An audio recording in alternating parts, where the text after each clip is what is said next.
트럼프의 칼춤이 계속되고 있습니다. 이런 상황에 비트코인을 포함한 알트코인들도 상황이 다 안 좋은데 오늘 브리핑 드릴 카르다노, 당장엔 힘들더라도 중장기로 봤을 때 충분히 가능성이 있다고 판단됩니다. 그 내용 지금 바로 확인해 보시죠. 안녕하세요, 코인스코프입니다. 금일 브리핑 시작하겠습니다. 먼저 시장 상황 살펴보면 이번 주에 굵직한 이벤트가 많았죠. PI, 실업수당 청구 건수 등 인플레 지표가 많이 발표가 됐는데 결과는 모두 예상치를 하회하며 인플레 데이터로 봤을 땐 경기 침체 우려가 다소 해소가 됐는데 시장은 회복을 못하고 있는 상황이죠. 트럼프가 또 유럽연합 EU에 와인과 샴페인에 200% 관세 부과라는 파격적인 예고를 하면서 여전히 시장 참여자들은 트럼프 하실 텐데, 따라서 당분간은 긍정적인 인플레 데이터보단 트럼프의 행보가 여전히 영향력이 큰 상황이다. 아직은 차트적인 관점보단 이슈적인 관점이 시장에 훨씬 더 큰 영향을 주기 때문에 이슈 중심으로 시장을 지켜보라고 말씀드리고 싶은데요. 본격적인 브리핑 시작하기 전에 최근에 구독자분들이나 투자자분들께서 더 다양한 소통을 원하시는 것 같아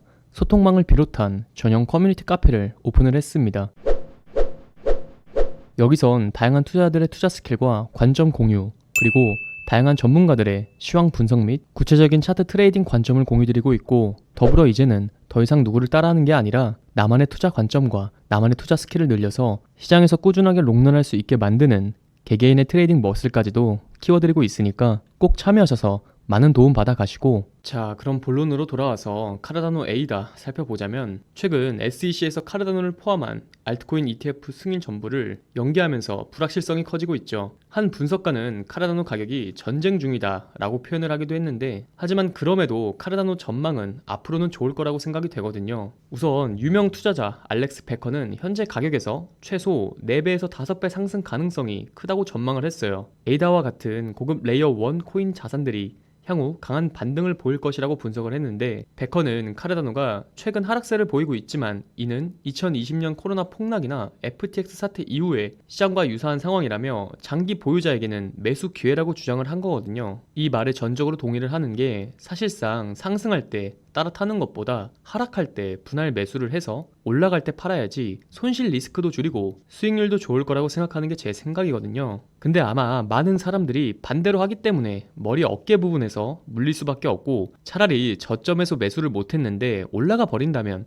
그냥 보내주고 다른 종목을 컨택하는 게 훨씬 이로울 텐데, 온체인 데이터로 카르다노 장기 보유자 흐름을 살펴보자면 최근 가격이 하락하는데도 불구하고 장기 보유자의 신뢰도는 여전히 높고 매도하지 않고 있어요. 장기 보유자들 홀딩 경향이 지속되고 있고, 이는 평균 코인 연령의 증가로 나타나며 증가 추세임이 확인이 되는데, 이 지표가 상승하면 투자자들이 코인을 보유하고 있음을 나타내며, 이는 자산의 장기 가치에 대한 신뢰와 축적을 의미하기에 잠재적인 상승 전망을 암시할 수가 있고, 또한 에이다 공급 분포 지표를 보면 고래들은 축적을 늘리고 있는 게 확인이 되죠. 온체인 데이터상 10만에서 100만 개 코인을 보유한 대규모 투자자들이 지난주 동안 2천만 개 이상을 매수를 했고, 이처럼 대규모 투자자 보유량이 증가한다는 건 결국엔 코인 가치가 잠재적으로 상승할 것이라고 생각하기 때문에 그렇겠죠. 여기에 더해 최근 카르다노 창립자 찰스 호스킨스는 일본을 방문해 전 디지털 혁신 장관 히라이 타쿠야와 면담을 진행해 일본의 암호화폐 규제 변화 속에서 카르다노가 새로운 기회를 모색하고 있다는 분석이 나오거든요.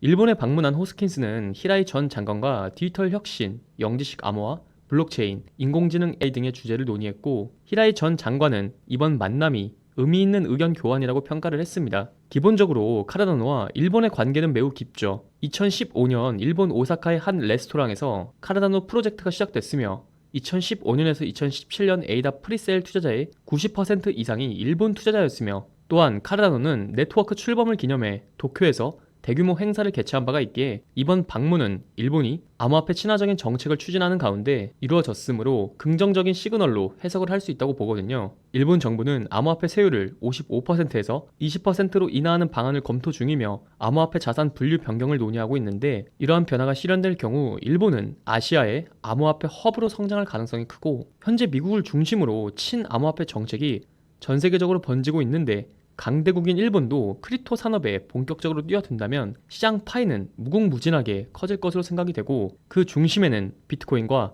카르다노 또한 있지 않을까 생각이 됩니다. 하지만 단기적으로는 아직 트럼프의 관세 전쟁 이슈와 미국의 경기 침체 우려가 완전히 해소된 건 아니므로 어서 빨리 해소되길 바라며 당분간은 시장 이슈에 조금 더 집중하시면 좋겠다 말씀드리고 싶습니다. 암호화폐 시장은 24시간 차트가 움직이기 때문에 전업 투자자가 아닌 이상 항상 대처하는 건 불가능에 가깝습니다. 그렇기에 급락이 나오면 패닉셀을 하시거나 중요 지지 구간이 아닌 어정쩡한 곳에서 계획 없는 물타기를 하는 등 여러 난처한 상황이 많으실 텐데요. 나는 초보 투자자다. 나는 종목 대응이 어렵다. 나는 내 종목에 대한 포트폴리오 상담이 필요하다 등등 고민이 있으신 분들 지금 바로 영상 하단 댓글을 통해 메시지 남겨주시면 디테일한 매매 전략부터 추천 종목, 명확한 타점, 향후 대응 방법 등 다양한 정보 실시간으로 공유해드리고 있으니 꼭 참여하셔서 다양한 매매 전략을 활용하여 수익을 내시길 강조드립니다.